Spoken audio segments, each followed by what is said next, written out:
Fabiana, muito obrigado por ter aceitado o convite do Direito e Resposta. O episódio de hoje é um episódio internacional. Direto de Lima, no Peru, estamos recebendo Fabiana Fagundes, sócia do FMD Hike. Poxa, que prazer. Estou super curioso e ansioso para gravar esse episódio. Obrigado por ter aceitado o nosso convite. Imagina, Renato. Obrigada a você. Vai ser super legal. Tenho certeza que a gente vai bater um papo bem bacana. Vamos fazer uma entrevista do Peru. É isso aí, isso eu gostei. Já começamos bem. Fabiana, eu vou começar com a nossa pergunta clássica. Você tem uma carreira que ela é muito sólida, super bem estruturada. Basicamente, você passou por duas estruturas, né? Mais de 20 anos de BMA e depois estruturou o seu próprio escritório, o FMD Hike.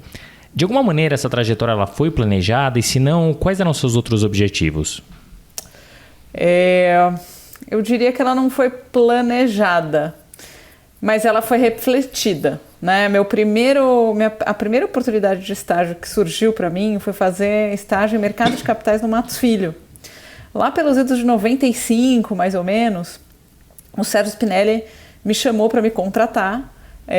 Ele não estava no dia, eu fui conversar com uma outra sócia para combinar o dia que eu ia entrar, quanto tempo ela precisava para arranjar um computador, etc. E eu fiz uma pergunta para ela. Falei, escuta, tem chance de eu passar, fazer algum rodízio pelo contencioso e tal? Porque ainda estou no segundo, terceiro ano de faculdade, eu queria entender um pouquinho de contencioso. E ela falou para mim, ai Fabiana, eu estou aqui para te contratar, mas abrindo meu coração para você, eu faço mercado de capitais e eu diria que hoje se eu tiver um problema em qualquer outra esfera e eu não sei resolver, eu vou pedir para um sócio meu. Mas eu me sinto uma advogada incompleta. Então, vendo você na faculdade, querendo começar, se eu tivesse um conselho para dar para minha filha, eu diria, vai para passar pelo contencioso. Naquela época, o Matos Filho ainda não tinha uma área de contencioso estruturada. E depois você vem para essas áreas mais consultivas e tal, porque realmente acho que é super bom. Se você perguntar para o Serginho, ele não vai achar tão importante, mas eu acho super importante. Então, se eu tiver um conselho para você, não entra. Eu falei, tá bom. Então eu fui saindo, acabei não fazendo o estágio e fui para o escritório de contencioso. Era um escritório de contencioso civil, tributário, trabalhista, fazia contrato. Um escritório pequenininho, familiar, mas uma super escola, né?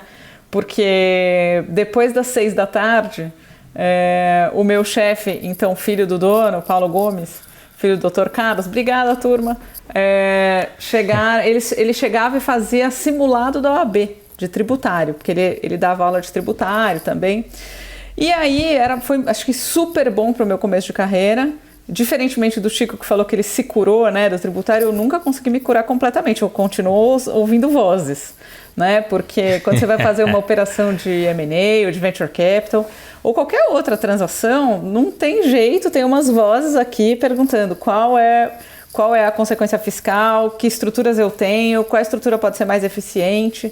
Então, eu nunca me curei e isso fez com que eu tivesse um interesse durante a faculdade por ir buscar mais aula de tributário, né? Então, por exemplo, eu fazia PUC, eu não tinha aula com o Roque Carrasa, mas eu aproveitava e ia de ouvinte nas aulas do Roque Carrasa de manhã e à noite eu ia à PUC para assistir às aulas do Quiroga. O Roque Carrasa dava aula de princípios constitucionais tributários e o Quiroga dava aula de tributos em espécie.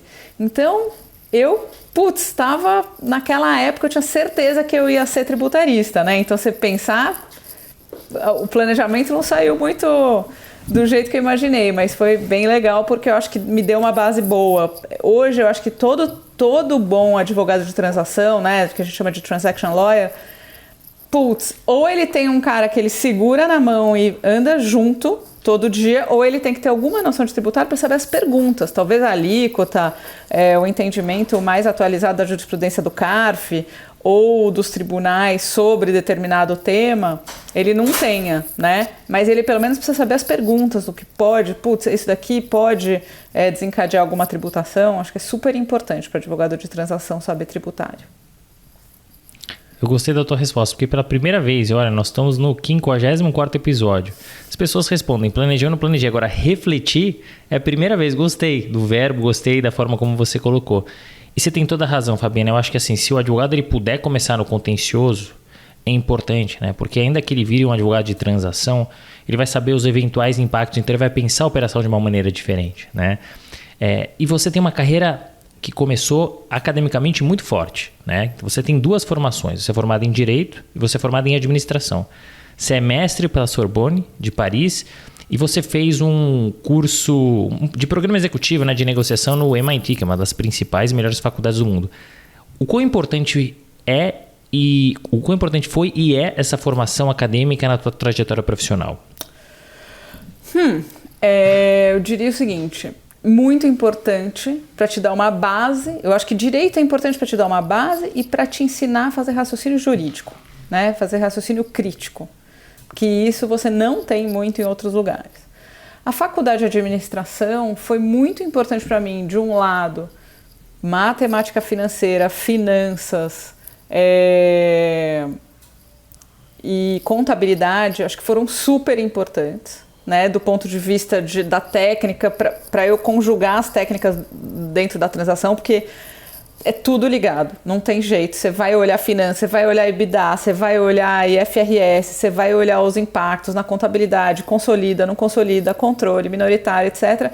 Super importante você entender contabilidade, matemática financeira mais ainda, e finanças, você precisa entender onde é que está indo aquilo lá.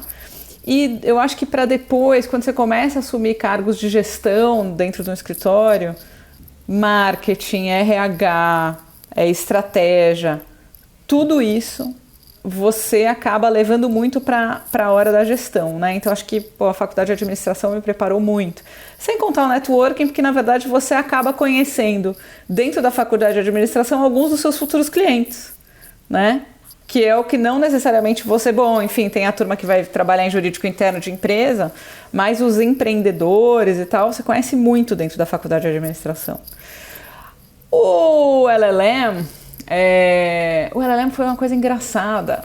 De novo, não foi planejado, mas foi um pouco refletido. Eu fui fazer LLM porque uma amiga minha resolveu prestar LLM nem era LLM, era um negócio que chamava Diplôme Supérieur Universitaire, na Paris 2. Olha que chique, hein? Na Paris 2, que é a SAS. E eu falei, vou prestar, preenchi de último dia, mas eu dei uma procurada e vi que tinha um LLM mesmo, saindo na Paris 1, que é a Sorbonne, e falei, vou aplicar para os 2. E passei nos 2, e aí eu falei, meu Deus, e agora?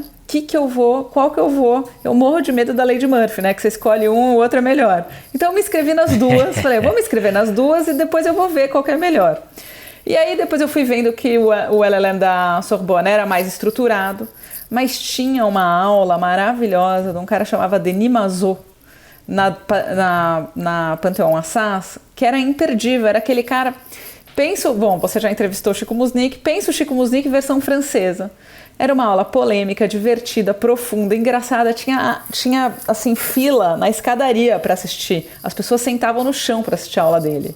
Então eu também, já que eu estava matriculada, eu podia assistir essas aulas, então eu acabei fazendo o LLM da Paris 1 e essa aula com a Zona SAS, que foram espetaculares, super profundo direito civil. Naquela época ele estava dando perte de la chance, que é a perda da oportunidade, que é uma coisa que ainda nem tinha no Brasil. Quando eu voltei, começaram a falar de perda da chance aqui em termos de direito obrigacional e das indenizações, né?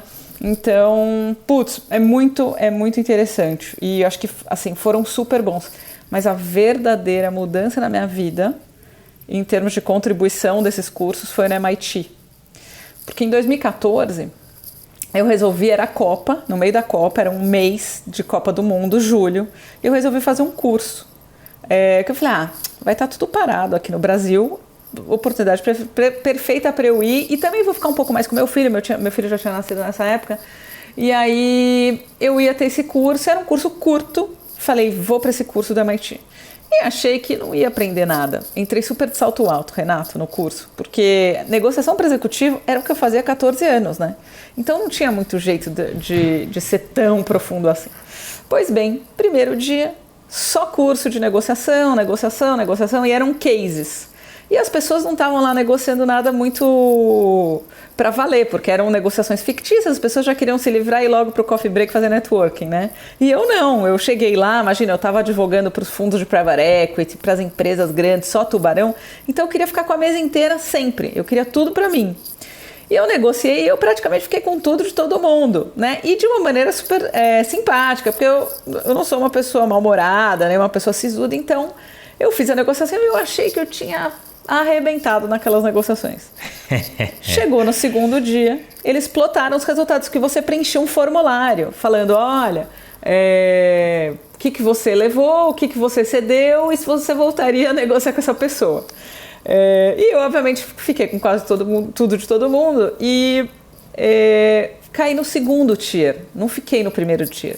Aí eu olhei o resultado dos cases, né? Falei, como assim? Eu peguei tudo pra mim, não é possível que eu tô no segundo tier. Aí começa a aula é dada por um psicólogo. E ele começa a aula dizendo, olha, Harvard e MIT tem um programa, chama PON, que é Program on Negotiation, que vem sendo acompanhado há 40 anos. Imagina, os caras estavam estudando isso há 40 anos.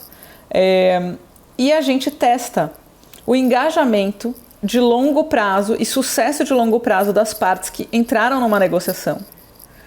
E comparamos com o que cada uma dessas partes extraiu de valor objetivo durante a negociação, então o que cada um levou da mesa, e como foi a construção de valores subjetivos entre os negociantes, então como se fosse um negotiator experience.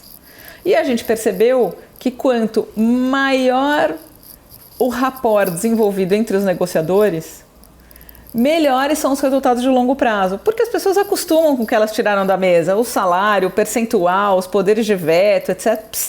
Você nem lembra, mas como você foi tratado na negociação, se o outro lado se empenhou em entender o que você queria e tentou se esforçar para conseguir te dar alguma coisa, e vocês conseguiram trocar coisas, etc., você não esquece nunca mais. E aí, quando eu olhei para isso, eu falei... Vou falar palavrão, tá? Puta que pariu. Tô você pode falar o que você quiser. Tô fazendo a coisa errada há 14 anos, né? Porque eu jamais até então tinha entrado numa negociação pensando em como gerar valor para o outro lado. Eu só queria capturar valor para o meu cliente. E naquele dia, Renato, realmente eu me transformei. Foi um curso curto, mas muito transformador. Então, se você me perguntar, acho que, bom, do ponto de vista técnico, acadêmico, enfim, as faculdades foram muito importantes, mas esse curso para mim foi muito divisor de águas. Porque quando eu voltei para o Brasil, eu voltei, assim, eu entrava na mesa de negociação e você tem um preparo lá, eles ensinam você a se preparar, pensando o que esse cara quer, o que pode ser que seja importante para ele, o que tem dentro da sua esfera de disponibilidades que você pode oferecer para ele que não vão te tirar valor nenhum ou um valor menor em busca de trocar alguma coisa para você receber de volta alguma outra coisa, né? Então, esse exercício para mim me mudou e me mudou também como pessoa. Meu filho tinha nascido, então também eu acho que tinha ali um pouco de aprender a ser um ser humano melhor, criar um ser humano, né? Que não é uma tarefa muito fácil, mas aquilo para mim foi muito transformador e a partir dali a minha vida começou a ir muito mais para o lado da construção das relações de longo prazo do que simplesmente ir lá, pegar tudo numa negociação e sair. Mas olha que curioso, você fez 2 faculdades de 4, 5 anos. Você fez um mestrado em Sorbonne, que talvez seja uma das principais faculdades do mundo. E você fez um curso de curta duração no MIT e foi o que mais te chamou a atenção, o que mais te impactou. Você acha, Fabiana, que essa forma de negociar, porque você falou que negociava há 14 anos, você acha que é um estilo brasileiro, é uma coisa que a gente aprende aqui, que é cultural, essa história de vamos na negociação, quero mais para mim do que para o outro? Bom, o Brasil é conhecido como o país do Gerson, né? Infelizmente. Então, acho que tem sim isso. Mas eu não diria que isso é exclusividade do Brasil. Eu acho que é simplesmente um desconhecimento. Não se ensina isso na faculdade, né? People skills, eu acho que isso tem parte de people skills, né? Eu estou dando aula na Link, eu sou professora de uma faculdade de empreendedorismo, chama Link School of Business. E é o máximo, assim, estou super feliz de dar aula. Eu entrei cética, achando, putz, graduação para empreendedor, será que eu vou ter alguma coisa para agregar? Mas é super legal, assim, termina a aula, as pessoas não vão embora, continuam fazendo pergunta e tal. E lá na Link tem uma disciplina que chama People Skills, né? A gente, na faculdade e nos escritórios, em grande parte deles, Os cursos são muito mais focados em questões técnicas do que o que a gente chama de, né, em hard skills do que em people skills, né? People skills é um negócio tão importante.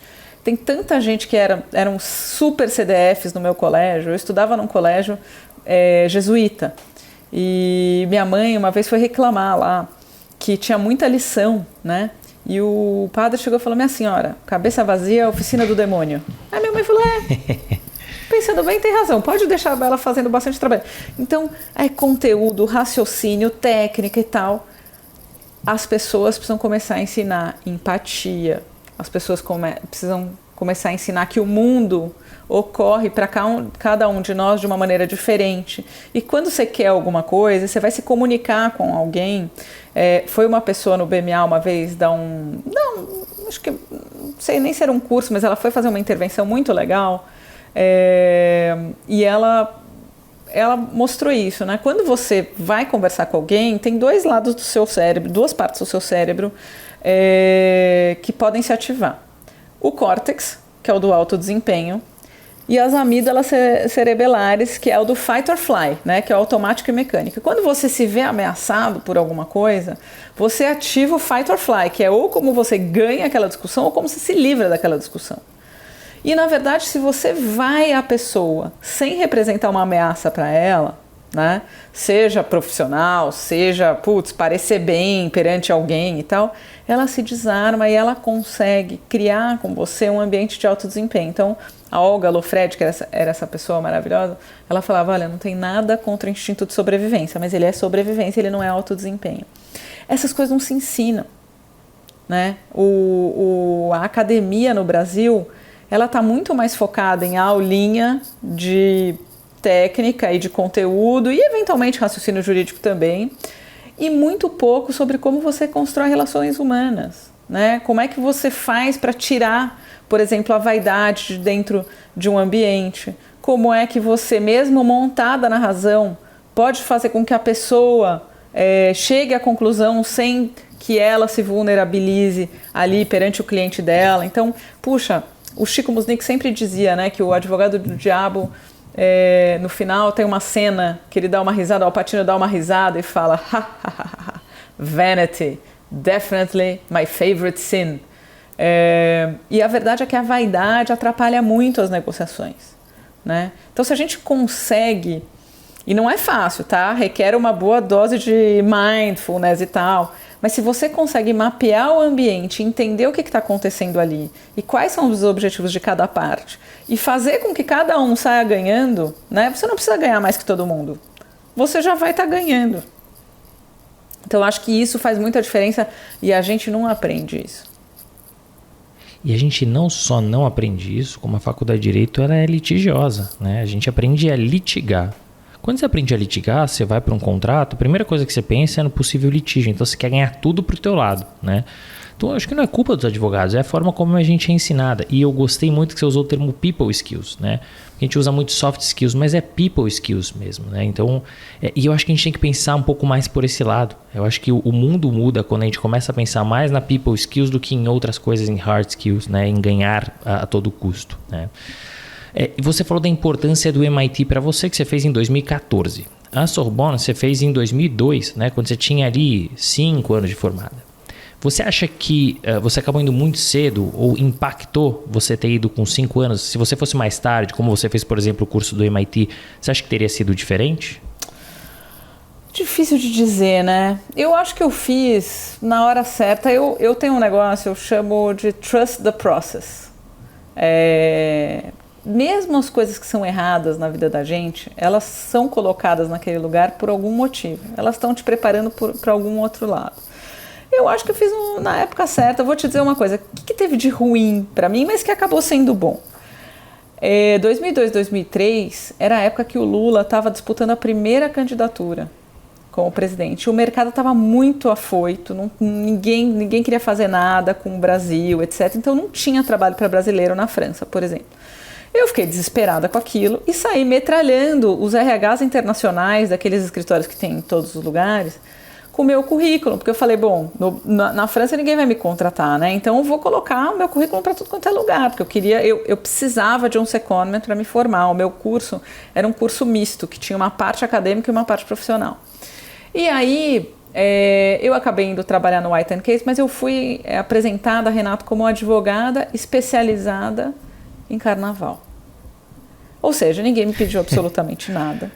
As 2 primeiras semanas eu tive, na primeira vez na minha vida, a oportunidade de olhar para o relógio e ficar pensando se estava chato sair naquele horário. E olha que francês sai bem mais cedo, né? A caneta lá por umas 5 da tarde.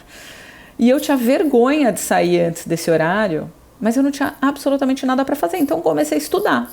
E um dia eu estava estudando uma minuta e todo mundo foi embora e eu não percebi. Então eu estava olhando como é que era o francês jurídico, como é que era a composição dos contratos e tudo mais, lá na rede, estava fuçando na rede para ver o que eu ia poder fazer.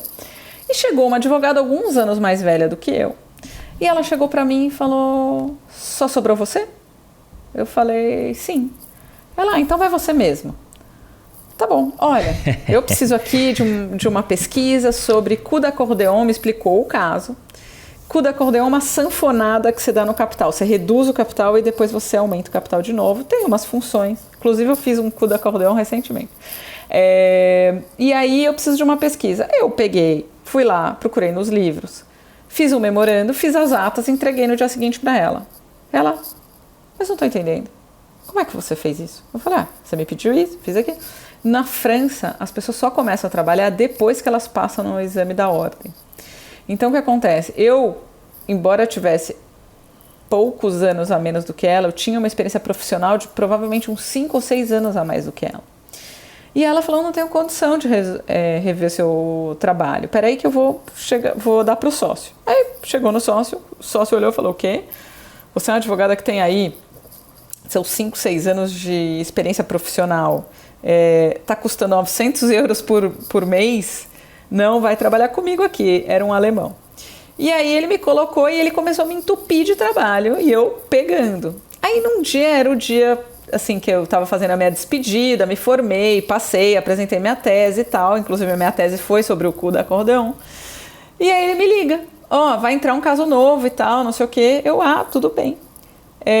Só que eu tô indo embora hoje. Hoje é meu último dia. Ele, não, Fabiana, não dá, eu preciso de você, tem coisa que tem com o Brasil e tal. Eu falei, mas eu tô entregando meu apartamento. Ele falou, eu te alugo um flat. Eu falei, minha passagem vai vencer, eu te compro outra. O meu visto tá vencendo. Eu te mando pra Suíça e você volta. E aí você fica mais 90 dias.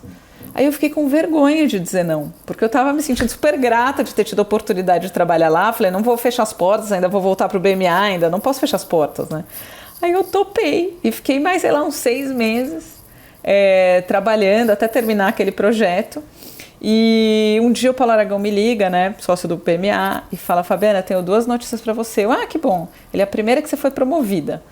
Que bom, Paulo. A segunda é que tem prazo de validade. Você faça o favor de entrar no avião e voltar. Aí eu voltei. Então acho que foi ótimo, apesar de ter sido naquele momento difícil, no final das contas acabou dando tudo certo, né? Eu voltei nessa época. Eu ainda me considerava super recém-formada, eu tinha 5 anos de formada, tinha 2 de BMA, uma entre-safra aí fora e tal.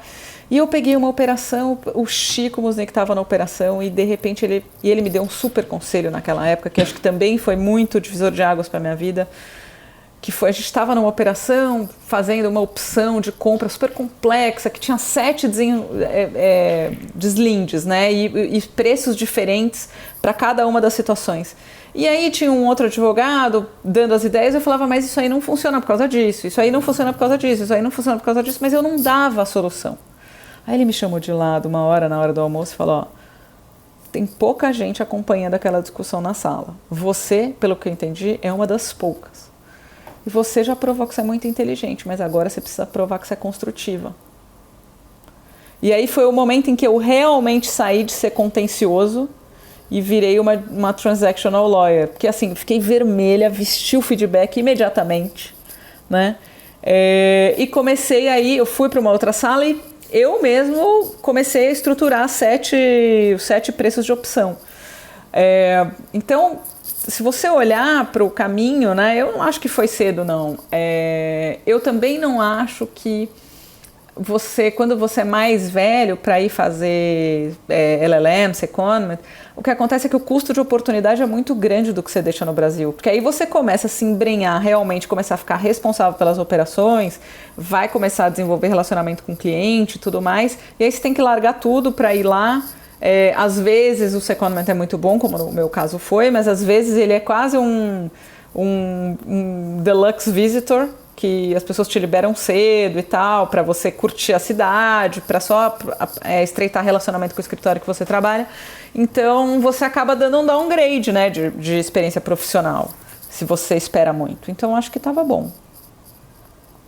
E você trouxe um exemplo super bacana, né, da tua experiência no White & Case, e você estendeu lá, né, você ficou trabalhando efetivamente, né, porque normalmente é isso, o associado estrangeiro, aqueles trabalhinhos mais simples, olha, vem aqui, vai conhecer a cidade, você não mergulha de cabeça no dia a dia ou na rotina ali, no caso da francesa, né, o quanto essa vivência contribuiu no teu retorno e o que mudou na tua cabeça? Você falou de uma coisa que o Chico te trouxe no retorno, né, mas o que essa experiência agregou no teu retorno?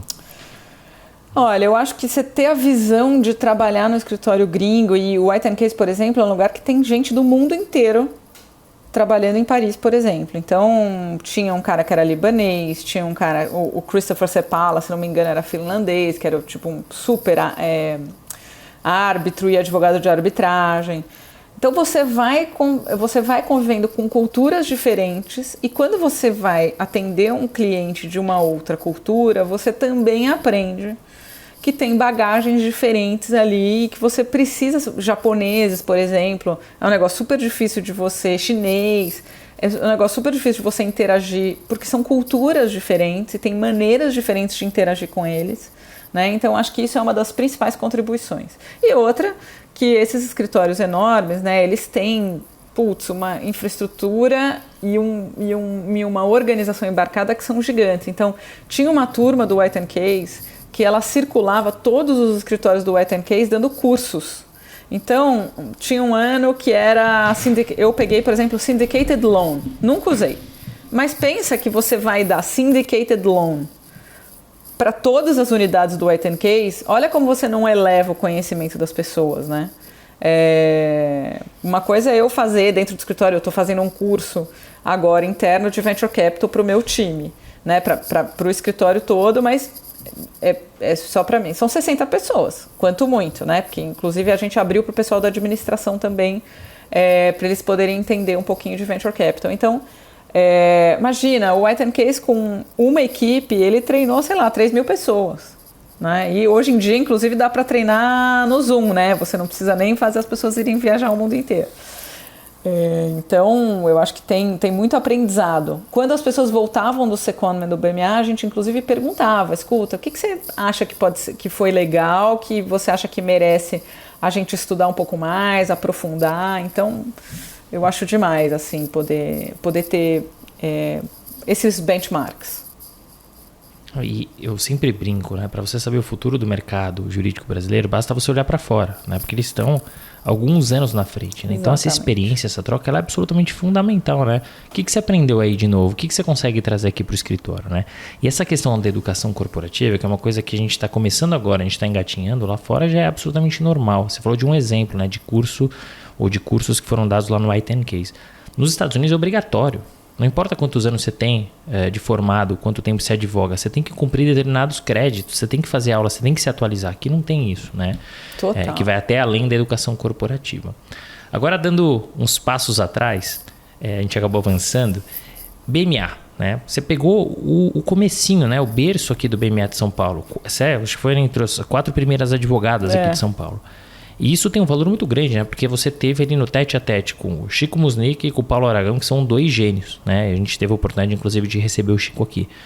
Como é que surgiu essa oportunidade? Como é que foi essa vivência, essa troca, esse começo e a construção do escritório que em São Paulo hoje, bom, enfim, como escritório todo, 700, acho que quase 700 pessoas, mas enfim, São Paulo tem uma boa parcela disso. Como é que foi essa construção? Olha, eu entrei, de fato, tinham 4 pessoas. e me deu um super frio na barriga, eu tinha até dúvida se eu deveria ir. Eu fui perguntar para um amigo que trabalhava na época do Pactual, atual BTG, né, o que ele achava. Ele falou, o melhor escritório para trabalhar na atualidade, não perde de jeito nenhum. Eu falei, mas será que não vai ser filial? Porque tinha tido um outro escritório carioca que veio tentar a sorte por aqui e era um lugar tipo, saía o papel do fax e o estagiário ia protocolar, ponto, né? Não tinha nada.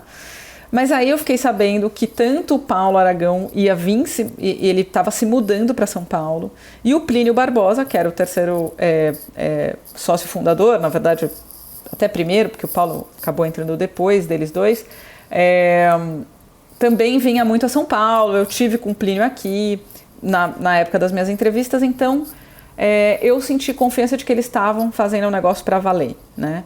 E é uma oportunidade sem igual, né? Você ter trabalhado com essas feras e outras tantas, Leandro Zancan, que era sócio do escritório, Bruno Soter, o próprio Amir, Monique, todos os meus sócios de lá, que são meus amigos, né, hoje.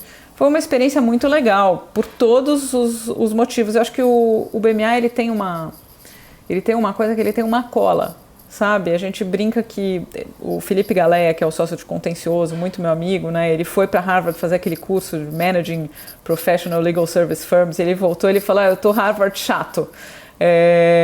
Então algumas coisas ele me ensinou e eu super sou esponja, né? Eu aprendo com as minhas próprias experiências e com as dos outros. Então ele trouxe muito o conceito de psychic income, né? Que é o quanto uma parte da sua remuneração tá trabalhando com essas pessoas, né? Eu acho que é super motivador, tanto para o estagiário, até um sócio júnior, um sócio pleno. Você tá no meio de um ambiente muito barra alta, né? É muito legal. Eu, assim, tenho uma gratidão eterna ao BMA pelo ambiente barra alta. Eu não era Golden Grow de ninguém, o trabalho não caía no meu colo, até porque eu tinha um perfil generalista, né? Eu não tinha esse perfil super especializado de hostile takeover, de societário puro. Eu fui desenvolvendo isso ao longo da minha carreira, mas eu tenho uma gratidão sem igual. E, na verdade, uma das coisas assim, super importantes que aconteceu comigo logo no primeiro ano foi... Como eu era advogada júnior, né, era curva de rio, caía tudo, de tudo um pouco na minha mão. E nessa época me pediram para fazer um trabalho voluntário, trabalho pro bono, que era constituir uma ONG. E a ONG era Endeavor, né? A Endeavor, para quem não sabe, é a principal entidade que apoiou o empreendedorismo no Brasil. A CEO da época, ela que foi lá e conseguiu colocar no dicionário a palavra empreendedorismo, porque inclusive nem tinha na época. E eu fui ajudar na parte do estatuto social e tal. E ela falou, Fabiana, você tem um jeito que eu acho que vai super dar fit aqui com os empreendedores. Você não quer vir ser mentora das nossas startups? Aí eu falei, olha, eu vou adorar, não tenho problema nenhum, adoro, pro bono é comigo mesma. Eu sempre fui, Renato, assim...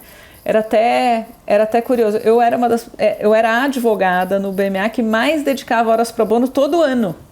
Porque eu gostava tanto dessas mentorias. Aí eu comecei a dar mentoria. Eu falei, olha, eu posso dar essas mentorias, não tem problema nenhum. Eu só não faço a menor ideia do que é uma startup. Isso era 2000, né? Ela falou, não, ninguém sabe o que é uma startup. Caia pra dentro, a gente vai descobrir junto.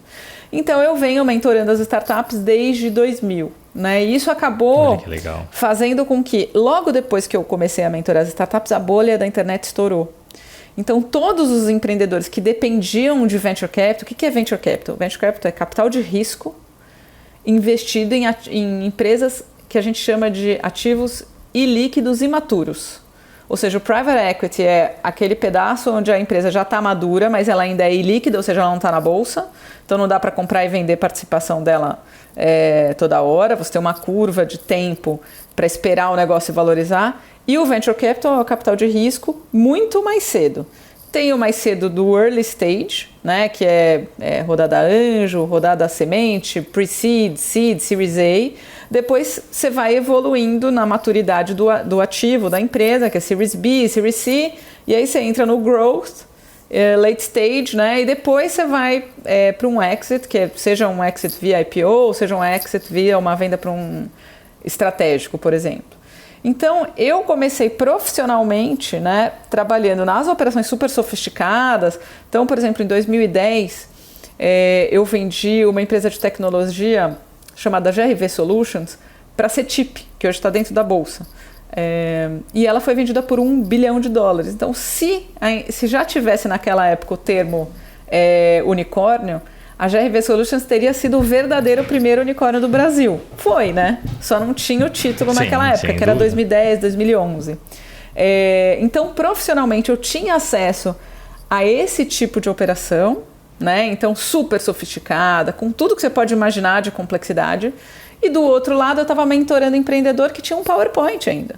Ele não tinha nem ideia de como é que ele ia fazer para fazer o PowerPoint dele virar realidade. E a Endeavor é justamente o lugar em que você começa... E aí a Endeavor ela tem duas fases, né? Tem o empreendedor que está no SUP, né? Que é o Scale Up Program, e depois ele passa de um determinado período de maturidade e ele vai ser um empreendedor Endeavor internacional. Inclusive ele passa num painel e tal. Então eu acabei acompanhando todas as fases.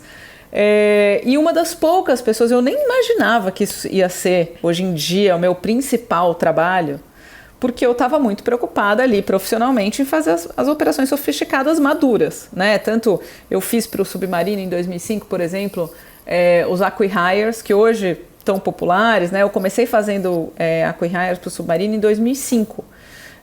Inclusive uma super escola a trabalhar para o Martin Scobari, com o Paulo Aragão, com uma turma da GP, fazendo operações super sofisticadas. E aí logo depois teve o IPO do Submarino, né? Então você vê esse movimento de você compra algumas empresas, faz crescimento inorgânico, seja para ganhar produto adjacente, negócio adjacente, mercado, carteira de clientes, e aí depois você cresce inorganicamente também, além de organicamente, e faz IPO, né? Então peguei todas essas fases, então acho que foi o máximo, assim. Esses 20 anos que eu trabalhei no BMA me deram, assim, muita coisa, eu sou muito grata. E olha que bacana, tudo começou, quer dizer, hoje você é uma das maiores especialistas, sem sombra de dúvida, em Venture Capital do Brasil. E tudo começou com o trabalho pro bono, né? Porque hoje as pessoas falam muito do pro bono e querem fazer o pro bono, principalmente a geração nova. Mas antigamente as pessoas não queriam, as pessoas queriam bilar a hora, né? E você ali no começo se interessou por fazer um trabalho pro bono e que hoje te transformou, por méritos seus, sem dúvida nenhuma, uma das principais profissionais dentro desse meio. Você falou como você entrou em Venture Capital, mas como o Venture Capital mudou a sua vida? Começamos assim, eu estava dando uma mentoria para um empreendedor Endeavor, que trouxe a tiracola um amigo, que era um cara que tinha trabalhado na Advent, na Tarpon, e estava resolvendo montar um negócio, né? E eu não sabia, ele simplesmente, esse daqui é o Alexandre, ele é ex-Advent, está me dando uma mão aqui, eu estou fazendo uma captação. E eu queria uma mentoria, eu li o term sheet e fui dizendo para ele o que eu achava, né? E aí esse Alexandre se coçando do lado dele, assim, eu falei, o que você tá aí inquieta? Ele falou, eu tô pagando com a minha língua. Eu falei, por quê? Ele falou, porque eu apostei com ele que não ia ter ninguém num desses escritórios grandes que entendesse de Venture Capital, porque o Venture Capital é feito de ativos ilíquidos, pequenininhos, baratinhos, imaturos, e que ninguém vai num escritório grande para fazer isso. Então eu tinha certeza que você não ia entender nada, mas eu tô super impressionado que você sabe Venture Capital. Eu falei, eu tô mentorando empreendedor, acessando capital há uns bons anos, né? E ele falou, você sabe, eu tô montando um fundo, e aí eu queria a sua ajuda. Será que você não pode ajudar? Mas eu não tenho dinheiro. Eu falei, não, tudo bem, vamos fazer. E eu ajudei a montar, na verdade eles não tinham como montar o fundo, e aí eles acabaram usando uma outra estrutura. Eu emulei um fundo numa outra estrutura para eles. Eles, na verdade, estavam captando family and friends, ou seja, só gente conhecida da rede deles, e que resolveram fazer isso. As pessoas que, inclusive, resolveram incentivá-los a montar esse fundo. Só que eu fiquei trabalhando 6 meses de madrugada, Renato, para poder deixar esse fundo de pé. Então, durante o dia, durante a tarde, um comecinho da noite, eu trabalhava profissionalmente, e de madrugada eu fazia essa atividade pro bono de ajudar eles a montar esse fundo early stage, ou seja, investir pequenos cheques. Eles acabaram captando o triplo do que eles imaginavam, porque as pessoas acharam super sofisticada a estrutura, e ninguém tem esse tipo de estrutura sofisticada para fazer investimento de venture capital early stage. E aí, agora tem, né? Porque agora o mercado mudou. Isso foi 2017, 2018. E aí o que aconteceu? as pessoas foram conhecendo o trabalho. Pô, quem montou esse fundo para você? Ah, foi a Fabiana, sócia do BMA, tal. Ah, quero falar com ela. E foram aparecendo algumas indicações. E nisso, a Raia Drogasil, e é público, posso falar, eles já me autorizaram, porque a história é muito legal, me pediu uma proposta de honorários para estruturar o fundo de Corporate Venture Capital deles. O que é Corporate Venture Capital? Ao invés de você montar um fundo de investimento em startup para ter retorno financeiro, você está procurando retornos estratégicos. Gerar negócio com a startup, fazer com que as pessoas da startup impactem as pessoas da corporação, acompanhar a jornada das startups e ver se tem fit com o negócio da própria corporação. Então, é um negócio super sui generis, quase ninguém sabe disso no Brasil. Eu já tinha tido umas 2 ou 3 experiências em Corporate Venture Capital, inclusive na Endeavor. A Endeavor tem o Corporate Hub, que é um lugar que ajuda essas corporações a começar a dar seus primeiros passos. E aí, eu fiz a apresentação para eles, eles gostaram, me ligaram, né? O diretor jurídico na época me ligou, falou: Fabiana, eu tenho uma boa notícia para você. Ah, Elton, pode falar, que legal. A gente quer contar com a sua ajuda para montar o CVC da Raia Drogasil. Ah, que legal, que bacana. E eu tenho um pedido sui generis. O pedido sui generis é a parte da má notícia, né? A boa notícia é que eles queriam contratar, a má notícia, entre aspas, que era o pedido sui generis, é que eles queriam me contratar e contratar meu concorrente. E não era um concorrente, assim, no mesmo segmento do BMA, né? Eles atuavam muito com Venture Capital, eles só trabalhavam para os fundos de Venture Capital.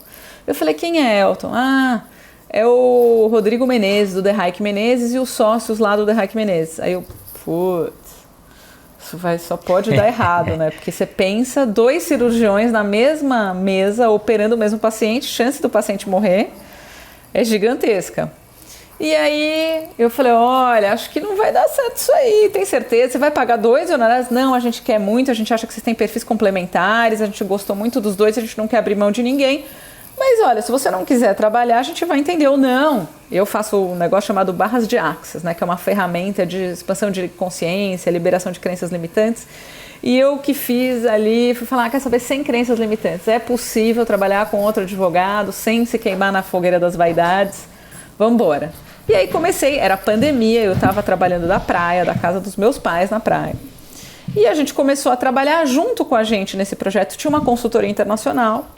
E a verdade é que o cliente começou a perceber que tanto eu quanto o Rodrigo, o Pedro, a Juliene, que tinham 2 turminhas, né? Minha turminha e a turminha do lado de lá. A gente, deu uma liga.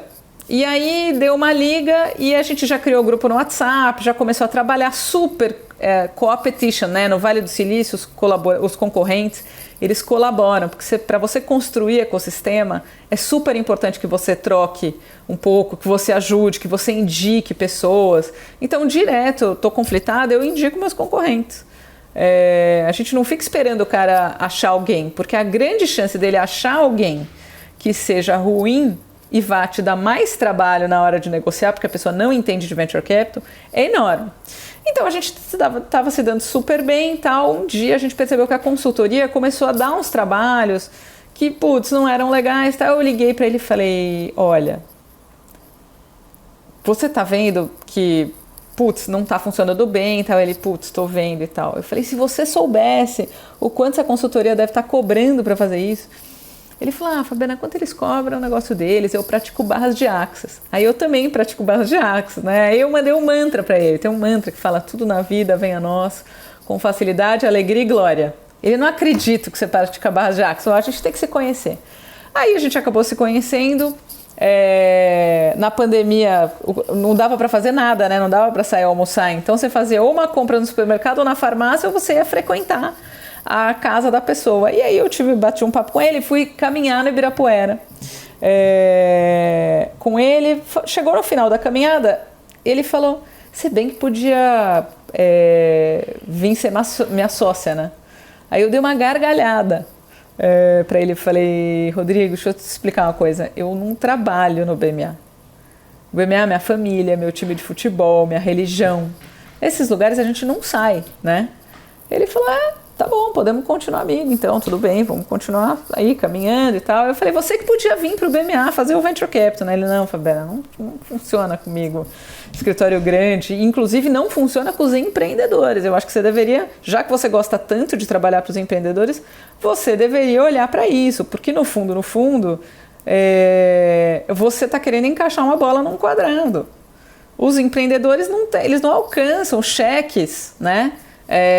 Não alcançam os honorários do escritório grande e tal.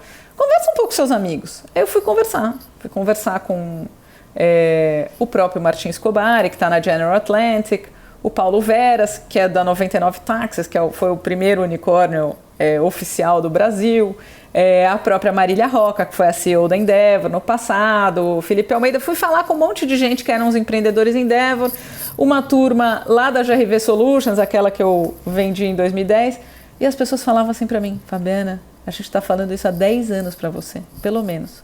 Você que fica aí com esse mantra, família, time de futebol, religião, pô, empurra logo sua vaca do precipício, né? E aí, a vaca leiteira, não sei se você já viu falar nesse episódio, acho que alguém contou que tinha um provérbio chinês em que tinha uma família numa economia, na China, numa economia agrária que vivia toda de uma vaca. E aí um consultor perguntou para todo mundo, bom, mas e se essa vaca morrer, vocês fazem o quê? As pessoas, não, pelo amor de Deus, não fala uma coisa dessa, a gente vai morrer junto e tal. Aí ele, tá bom, obrigado, chegou a noite, ele foi lá e empurrou a vaca do precipício e voltou uns 3, 4 anos depois e tinha um conglomerado. E ele, o que aconteceu aqui? Doutor, o senhor não sabe, no dia que o senhor foi embora, a vaca caiu do precipício, a gente não tinha o que fazer, a gente teve que achar outra solução. E aí a gente começou a encontrar soluções, né? Então as pessoas ficavam, empurra logo essa vaca do abismo, que você tá aí acomodada. Eu falei, tô zero acomodada, eu trabalho de madrugada, gente, vocês não estão entendendo. Eu adoro o que eu faço, eu adoro os meus sócios, eu adoro meus amigos, meus pares, os meus liderados. Eu tô feliz, mas você tá feliz, mas você tá feliz no time de futebol, na religião, na família. O trabalho em si, você não tá acessando aquilo que você quer fazer. Fui pegar uma coach de carreira, Renato. 2 sessões. Normalmente demora uns 4 meses, né? Em 2 sessões ela falou pra mim. Primeiro eu contei toda a história. Ela falou, olha, você tá falando pra mim de uma dívida de gratidão.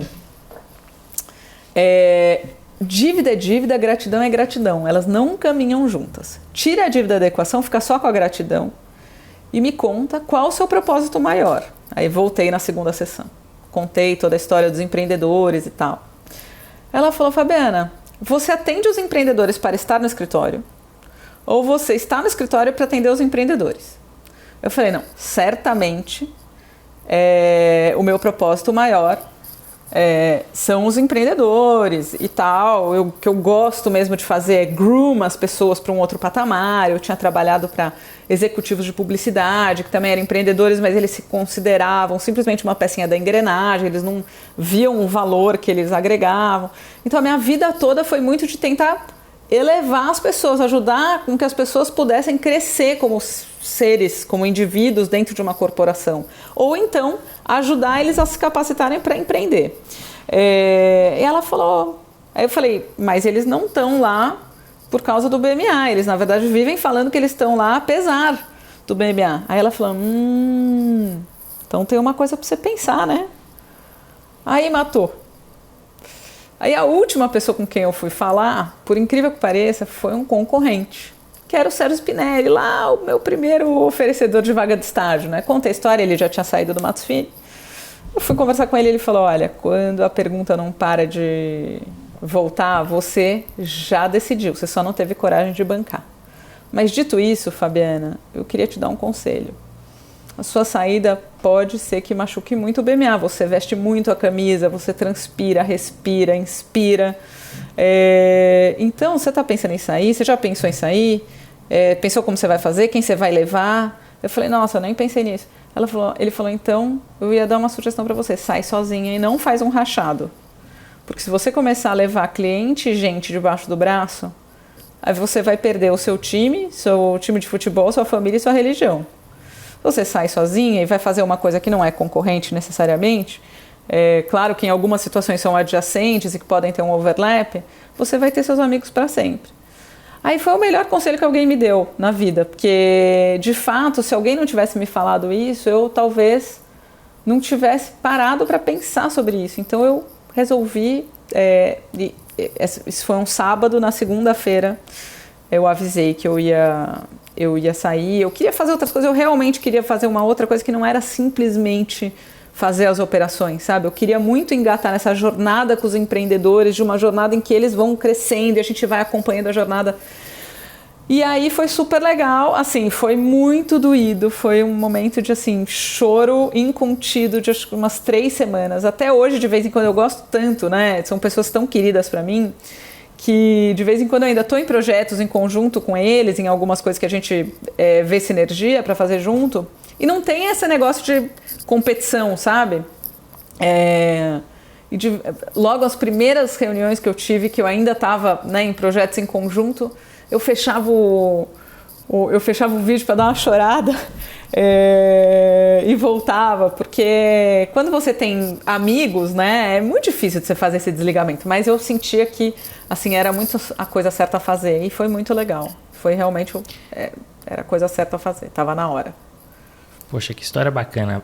E é difícil, Fabiana, a gente conseguir identificar isso, porque normalmente a gente sente que o ciclo fechou.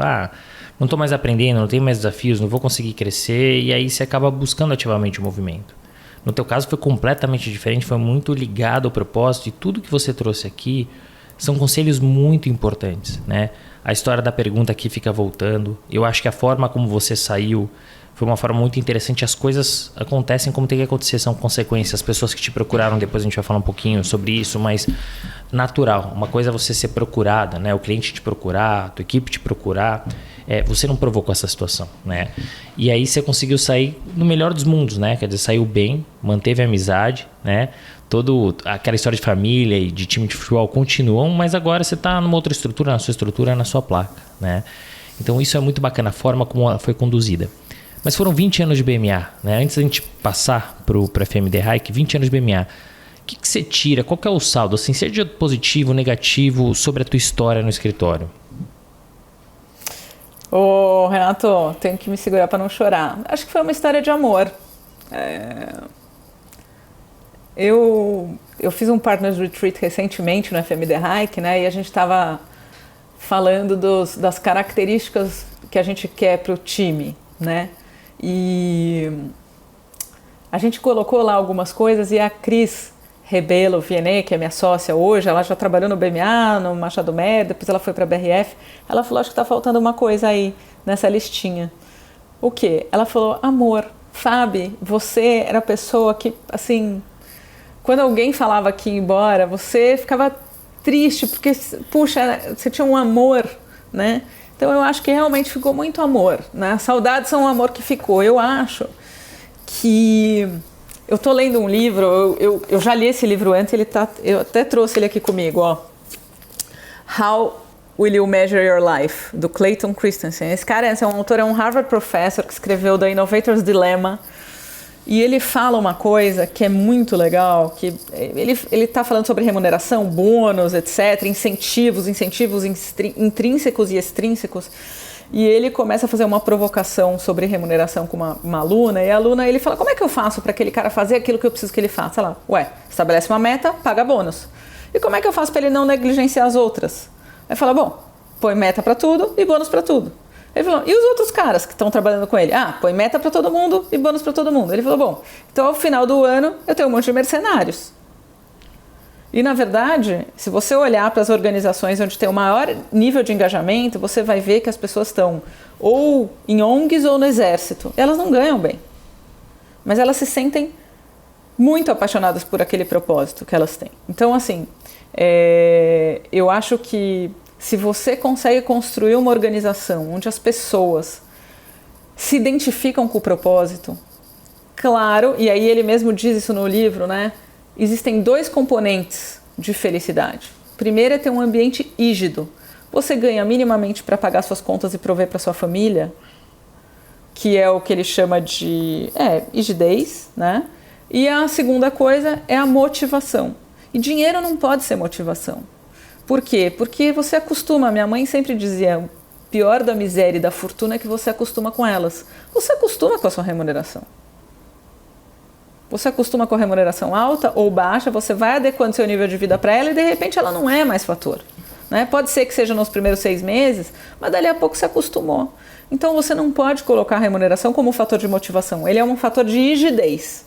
Né? Você está lá sem segurança de que você não vai conseguir prover para sua família. Mas o que tem que estar ali dentro é amor. E eu acho que eu tive muito isso no BMA, ainda tenho, né? Mas agora, e uma vez eu li um negócio na Harvard Business Review, muito antiga, nunca mais consegui achar, que dizia que um dos piores erros das pessoas é sair de e não sair para, né? Quando você sai chateado de um lugar e você nem está vendo para onde você está indo, você está só se livrando do problema. É o instinto de sobrevivência, o fight or fly. Nesse caso, fly. O alto desempenho é quando você sai para um projeto. Né? Então, quando eu vi a possibilidade de montar um projeto em que eu ia trabalhar com quem eu queria, na fase que eu queria, fazendo o que eu queria, e ainda por cima, eu não tinha certeza que as pessoas iam me procurar. Né? Várias pessoas que já trabalharam no BMA vieram me procurar e já não estavam mais no BMA. Hoje, nos cargos de senioridade, né, de associados sêniores e de sócios, a gente não tem ninguém que tenha vindo e que não tenha já trabalhado pelo menos 1 ou 2 anos com alguém no passado. Então, a Marina, minha sócia, tinha trabalhado comigo no BMA, a Fernanda, nossa sócia, tinha trabalhado com a Marina no KLA, a Cris tinha trabalhado comigo no BMA, o Diego, que é nosso sócio de Tex, tinha trabalhado com o Pedro, que é um outro sócio, a Aline já tinha trabalhado comigo também. Então, são pessoas que a gente conhece e, na verdade, que a gente acha que são missionárias, entendeu? Inclusive, você vai fazer entrevista, a coisa mais legal é quando você fala assim, quanto é que você ganhou no ano passado? Quando a pessoa fala, putz, eu não sei, você fala, putz, já gostei. Espero que ninguém use isso para depois ser entrevistado lá no escritório, mas assim, eu adoro quando a pessoa não faz ideia quanto ela ganhou, entendeu? Quando ela sabe no detalhe, aí precisa entender qual é a motivação verdadeira dela. Porque eu sei que o dinheiro é importante, né? A gente vive numa cidade cara, um país caro, mas tem que encarar como consequência, porque se você estiver num lugar que você gosta, né, onde você está aprendendo, onde você tem desafios, onde está ligado com o teu propósito, o dinheiro vai vir, é inerente, é consequência, não tem como não vir, né? Então eu gostei muito do histórico que você trouxe, né? Agora, pergunta seguinte, pergunta que não quer calar. Como foi o dia seguinte? Acordou, não estava mais no BMA, estava no FMD Hike. O que mudou na tua rotina? E quais as diferenças que você percebeu logo de cara de uma estrutura grande como o BMA para uma estrutura boutique especializada, como é o caso do FMD Hike? Primeiro, o que aconteceu, né?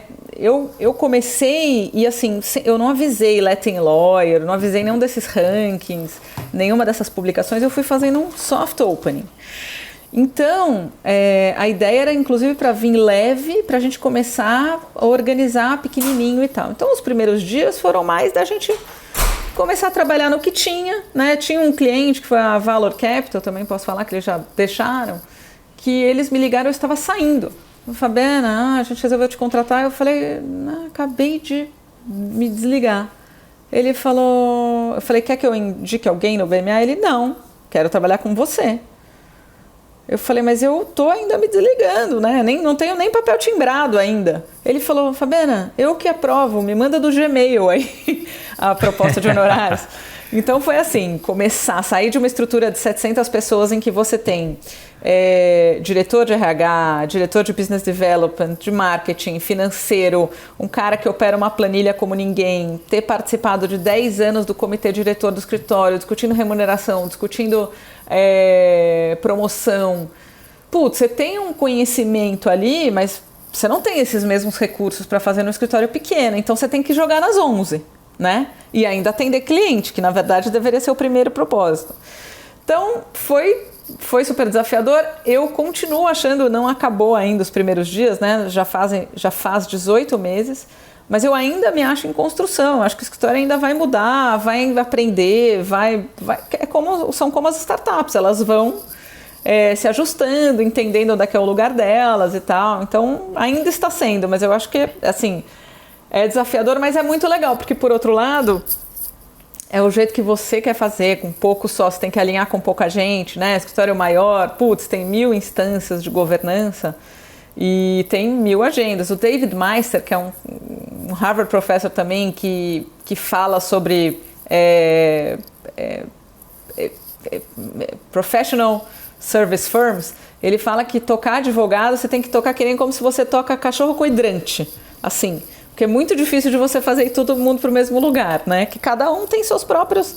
É uma profissão intelectual, independente, tal, profissional liberal. Para eles se juntarem todos numa mesma estrutura, cada um tem uma cabeça. Então, assim, eu acho que você conseguir ter uma estrutura menor e mais homogênea do ponto de vista de objetivo, a gente é muito diverso, tá? A gente não falou aqui de mulheres, mas a gente tem 70% de mulheres na sociedade. Né? Mas a gente é super diverso, tem gente de maneiras muito diferentes, mas elas têm uma coisa em comum, né? Elas querem trabalhar por alguém, elas querem servir, elas querem ajudar alguém a conquistar alguma coisa diferente. Então, quando você tem isso em comum, né? Essa homogeneidade de propósito em pessoas diversas, né? É muito legal. Porque é rápido, né? É mais ágil. E é o que eu sempre brinco e falo. Um escritório grande para ele mudar, ele é igual, para ele virar, é igual um transatlântico virando. Demora, vai virar, mas demora. O escritório menor é um barquinho, né? Então, no bom sentido, claro, mas você tem que vira rápido, é uma lancha, né? Então, você consegue perceber rapidamente as mudanças. E você trouxe mais uma vez o propósito, né? As pessoas, elas são diversas, elas pensam diferente, mas elas têm que estar na mesma estrutura se elas tiverem pelo menos o mesmo propósito, o mesmo DNA. E você acabou indo pro escritório em meio à pandemia, né? As coisas estão fechadas. Você falou, poxa, eu me encontrava na casa da pessoa, né? E as contratações, claro, elas foram impactadas, né? Você faz a entrevista virtual, etc. Mas como é que você consegue pegar, né? Ou como vocês conseguem pegar as people skills e perceber, essa pessoa tem o nosso DNA, tem o nosso estilo. Como isso foi feito? Então, Renato, por enquanto o bom de você ser pequeno, né, é que você não tem que fazer muita contratação. Mas tinha uma boa turma, que era uma base de pessoas que já eram do The Hayek Menezes, e tem uma outra boa turma que já tinha trabalhado um bom tempo com alguém. Então a gente não fez nenhuma contratação no escuro. Assim, tirando os estagiários, né, que estão começando agora, todas as outras pessoas já tinham trabalhado ou comigo ou com algum outro sócio em algum momento. Então, por exemplo, a gente tem gente trabalhando na Espanha hoje, que é totalmente, não é híbrido, é totalmente online. E as pessoas foram para lá momentaneamente, na pandemia, etc. Estão lá e estão trabalhando com a gente daqui. Mas, por exemplo, uma delas, a Letícia. A Letícia trabalhou comigo 10 anos no BMA. Então, conheço a Letícia. A Gabi, que trabalhou outros 10 anos comigo no BMA, ela tinha tido que ir para Bauru por um assunto familiar. Então, ela trabalhou 10 anos comigo. A Aline trabalhou 7 anos no BMA. Então, tem pessoas que você conhece. É muito mais fácil quando você conhece. Agora, indo em frente, a gente de fato vai ter que testar um pouco melhor. E eu não acredito, eu vou dizer para você, eu não acredito num trabalho totalmente online, né? Você não conhece a pessoa começa online e continua online. Forjar cultura, engajamento, entrosamento, não dá para você fazer totalmente online. Talvez as próximas gerações vão saber, eu não sei, né? Aí eu vou me reconhecer vovó. Então, forjar cultura, eu fico brincando o seguinte, que outro Harvard professor aí dizia, you have to hang together, not to be hung together. A gente tem que se frequentar, né? Então a gente faz happy hour virtual, a gente brinca e tal, mas de vez em quando tem o cara na padoca, então vai todo mundo na padaria fazer uma brincadeira e tal. Então essas coisas são muito importantes porque você tem um livro, eu esqueci o nome agora, eu tô lendo um livro também sobre ambientes virtuais, né? Que fala que você tem confiança intrínseca e confiança extrínseca, né? Tem coisas que você não consegue gerar de simplesmente participar de calls e projetos, cada um num lugar do mundo, sem o momento de trocar, né? O momento do cafezinho, o momento do corredor, eles são muito bons. Então, ou essas gerações vão aprender a fazer isso virtualmente, eu tenho dificuldade de acreditar, acho até meio triste, né? Que as pessoas ficam sempre se frequentando no 2D, Ou, de fato, vai ter que ter um momento híbrido. E voltando só para a história do entrosamento, eu acho, por exemplo, que o Neymar joga muito melhor nos times europeus do que na seleção. Por quê? Porque ele está entrosado, né? Esse entrosamento é muito importante, né? Então, outro dia eu estava conversando com um estagiário recém-formado que estava trabalhando no escritório só que ele estava no Rio de Janeiro e ele recebeu uma proposta para ir trabalhar num escritório onde ele vai ficar fisicamente. E ele, na verdade, tinha feito essa opção porque ele achou que talvez ele pudesse voltar para Casimiro de Abreu, que era o lugar dele. Eu falei, posso dizer uma coisa? Não faz isso. Vá fisicamente ao escritório. Os mais novos acham chato pegar trânsito, se deslocar, etc. Mas é importante, porque o conhecimento não estruturado você adquire nesses ambientes que não são ambientes de conversa com o cliente ou coordenação de uma due diligence e tal, né? Então eu acho super importante as pessoas terem a oportunidade de se frequentar. Eu concordo e eu vou, se me permitir, roubar esse exemplo do Neymar que eu adorei. Mas é verdade, é real. Por isso que eu acredito que o modelo que vai funcionar mesmo é o híbrido. A gente percebeu que funciona, né? Mas full time online ou full time home office tem uma perda. Sem dúvida que tem. Eu ontem recebi um cliente aqui, eu já atendo eles há 3 anos e meio. Né? Foi logo depois que começou a pandemia. Eu não conhecia eles pessoalmente. Né? E foi tão importante, foi tão bacana recebê-los aqui. E fui visitar outros 2 clientes. E eu me surpreendi, olha que engraçado, uma bobagem, mas como eram altos. Eu falei, nossa, porque você vê ali no vídeo, você não mensura. Eu falei, nossa, mas você é muito alto. E é curioso, né? Mas assim, eu acho que a gente realmente perde muito quando não tem o presencial, principalmente a turma mais nova. Mas eu acho que é importante a gente flexibilizar, né? E ter esse modelo híbrido. Não. E não dá para obrigar as pessoas. A gente tem um estagiário, bolsista da GV, mora super longe, pega 2 trens para chegar no escritório. Não posso obrigar esse cara a ir todo dia no escritório. Entendeu? Nem quero que ele seja feliz. Eu quero que as pessoas sejam felizes de verdade. Né? Eu só quero, assim, eu tenho um TED Talk muito legal sobre o que faz a vida valer a pena, né? A qualidade das relações que você tem. Você vai obrigado em algum lugar todo dia, é muito ruim. Ele tem que ver valor, inclusive, em ir encontrar as pessoas, e eu acho que ele já vê, né? Mas ele não precisa fazer isso todo dia. E a gente tem que ser feliz trabalhando, porque a gente passa mais tempo trabalhando aqui com família e amigos, né? Então, se a gente não for feliz trabalhando, de que vale trabalhar, né? Exato. Fabiana, você tem uma carreira que ela é super bem desenhada, super bem estruturada, é sólida, ela é pensada, ela foi refletida, né? Como você bem colocou. 2 perguntas aqui. A primeira, por ser mulher, você sente que você teve que enfrentar mais obstáculos que o normal? E você tem algum arrependimento na tua trajetória, na sua carreira? Eu sou meio ET, viu, Renato, nesse assunto. O BMA foi fundado por 6 homens e 6 mulheres. Então, todo mundo que entrou lá tinha exemplo de mulheres que tinham vida pessoal, filho, marido, etc. E uma boa carreira e eram inspiradoras.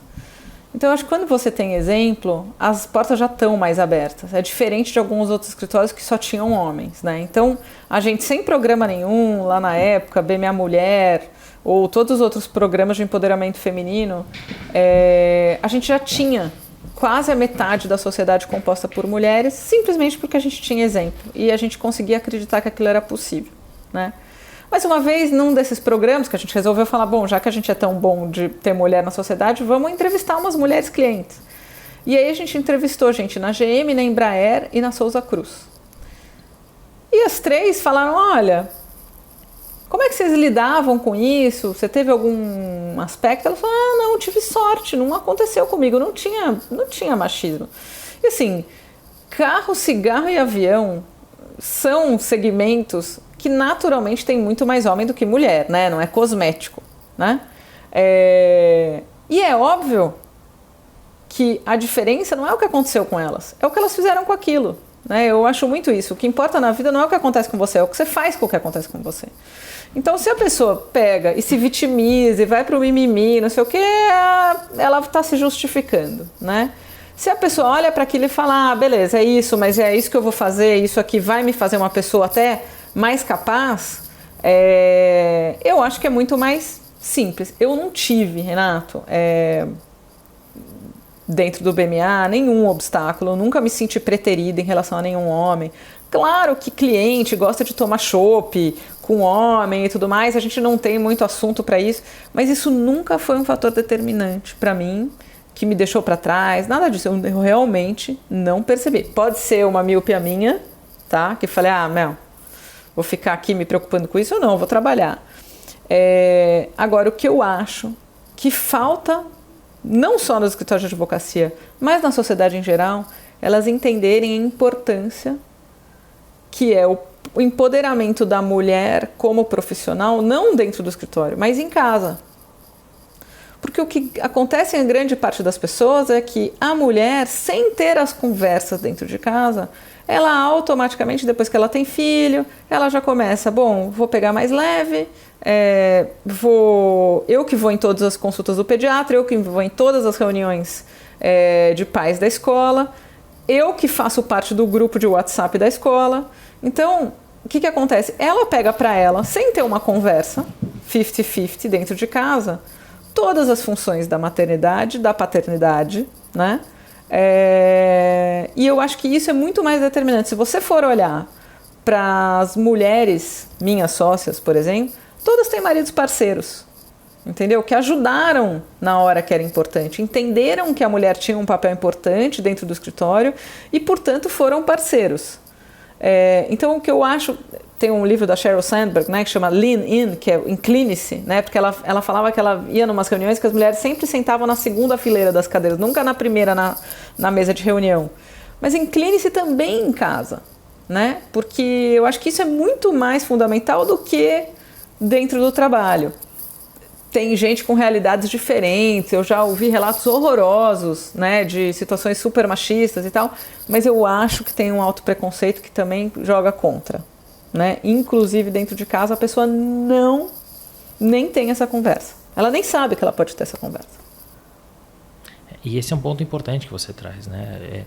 A gente gosta de fazer essas perguntas aqui para provocar um pouco mesmo a sociedade, né? Então é importante ter o teu relato, uma visão do que você vivenciou, né? E trazer essa história da casa versus o trabalho, né? A importância, assim, o pai ele tem responsabilidade tanto quanto a mãe, não é nem ajudar, né? Ele tem 50-50, cada um tem a sua responsabilidade, o pai e a mãe, né? Então, jogar tudo nas costas da mãe é complexo e muitas vezes isso acontece mesmo, elas simplesmente vão e fazem e elas colocam nas costas dela mais peso ainda, né? Por isso que é importante esse marido parceiro, ajudar, participar, esse pai, né? Mas obrigado pelo teu relato. Por favor, pode falar. Posso falar uma última coisa? Claro. Que eu queria dizer, eu queria falar muito, porque né, os escritórios fazem muito esses programas de empoderamento, de inclusão e tal, que são super bons, mas a gente tem que tomar cuidado para que não seja de fora para dentro, seja um negócio genuíno, tá? Eu acho que os escritórios, eu vejo muito, não só em escritório, em empresa também, as pessoas quererem pousar de bacanas de ESG. Só que na hora delas tomarem preços nos advogados, eles querem espremer todo mundo por preço, querem fazer todo mundo brigar, jogar o preço no chão, não sei o quê, mas é super sustentável. Olha só, você não se incomoda em ferrar a rentabilidade do escritório e dar prejuízo para o escritório, mas você está preocupado com o meio ambiente, é isso? Isso pode? Então, eu acho que tem uma coisa de as pessoas começarem a ser um pouco mais genuínas, sabe, Renato?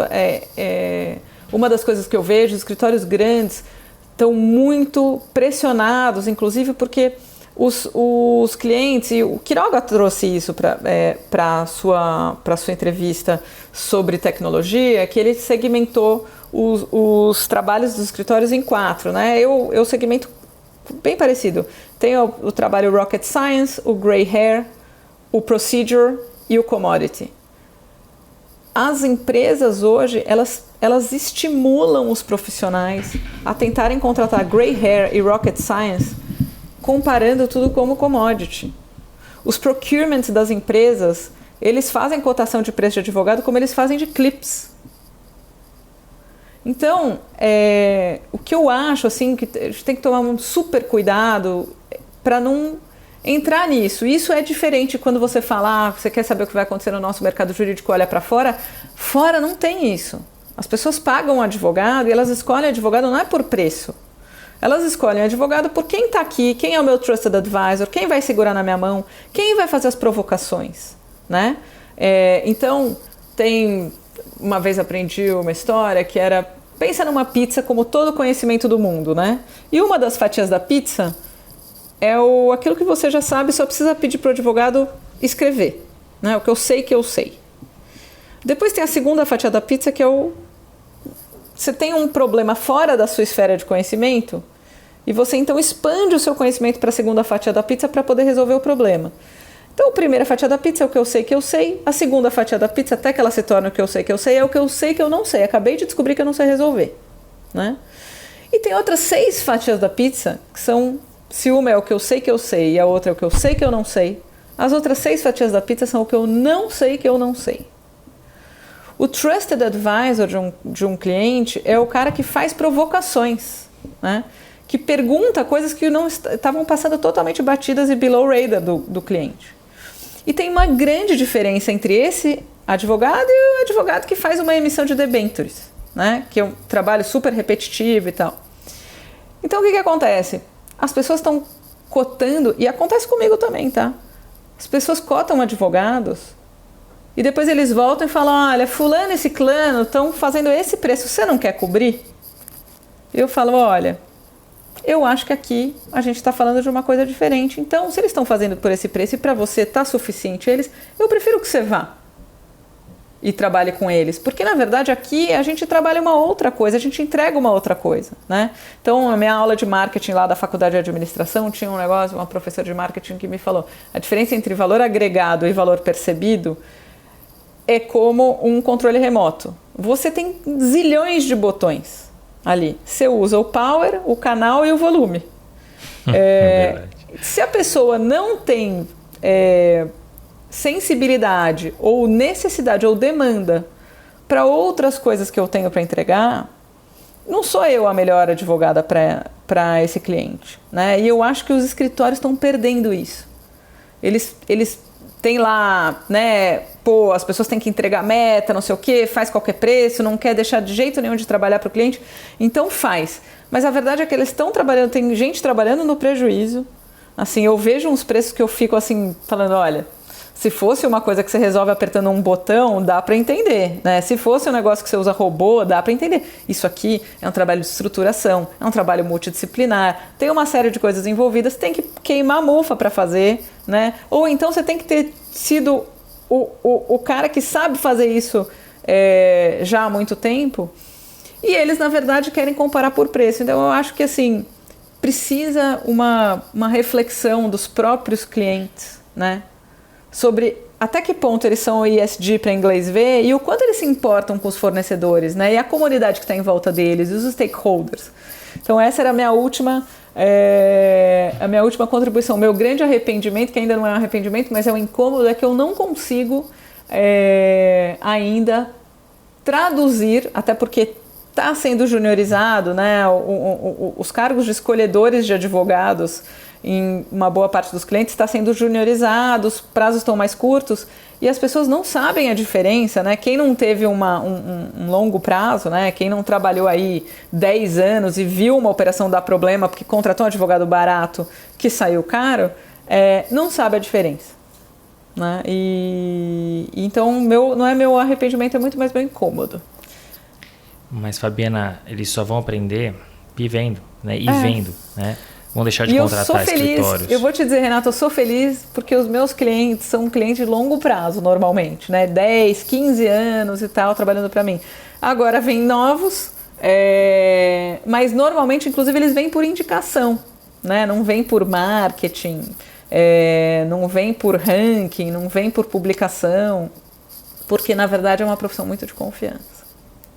É isso, e o exemplo que você trouxe quando você saiu do BMA. O cliente te procurou, tô saindo, quero você, não tem papel timbrado, me manda no e-mail.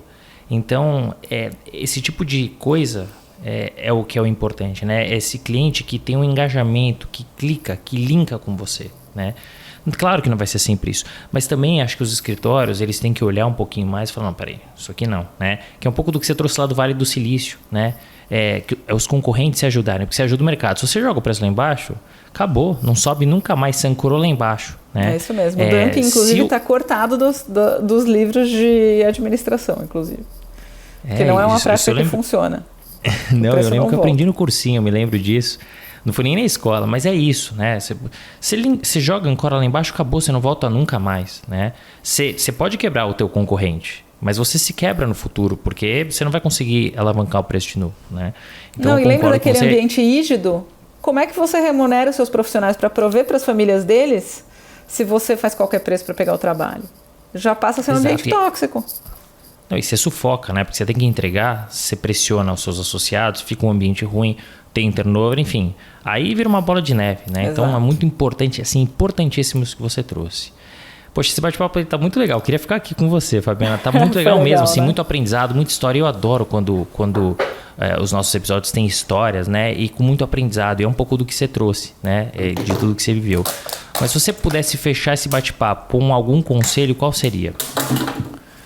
Olha, para os advogados mais novos, primeiro, a advocacia é uma maratona vivida em 42 tranches de 100 metros rasos. Então a gente trabalha pra caramba no ano, mas ele é só mais um ano daqueles vários que você vai ter na sua vida. A profissão é uma profissão de longo prazo. Então não troque o escritório porque é mais bonitinho, porque tem pebolim na sala de descompressão, ou porque paga mais um pouquinho e tudo mais. Claro, você precisa pagar suas contas, mas procure o lugar que vai te dar maior crescimento, tanto do ponto de vista técnico quanto do ponto de vista pessoal, disso de people skills, porque você vai ver que quando chegar lá na frente, no final da maratona, você vai ter olhado e falado, nossa, que legal, né? Que escolhas legais que eu fiz. Então, por outro lado, se você está num lugar que não tem nada a ver com o seu propósito, busca o seu propósito. O seu propósito é seu, não é de seus pais, não é de seus amigos, não é da sociedade, é o seu propósito. Então, esse é o conselho que eu poderia dar para os mais novos aí, que ainda estão começando a jornada. Adorei, fechamos com chave de ouro. Olha, eu já tinha, como disse para você, ouvido outro podcast, outro episódio, tinha adorado e foi muito legal, foi o que eu espero aqui, né? Um bate-papo mesmo, leve, informal. Então foi delicioso de gravar com você. Muito obrigado por ter aceitado o nosso convite e por trazer tantas histórias e tanto conteúdo bacana. Obrigada, Renato. Acho que você deixa as pessoas super à vontade, então adorei também. Para quem não sabe, eu tinha preparado aqui uma pautinha e perdi a pautinha. Mas você deixa a gente tão à vontade que a gente vai falando e vai fluindo. Então, para quem ainda não está aqui, recomendo, venham ser entrevistados pelo Renato, que é um momento ótimo de reflexão e muita diversão. Obrigada, Renato.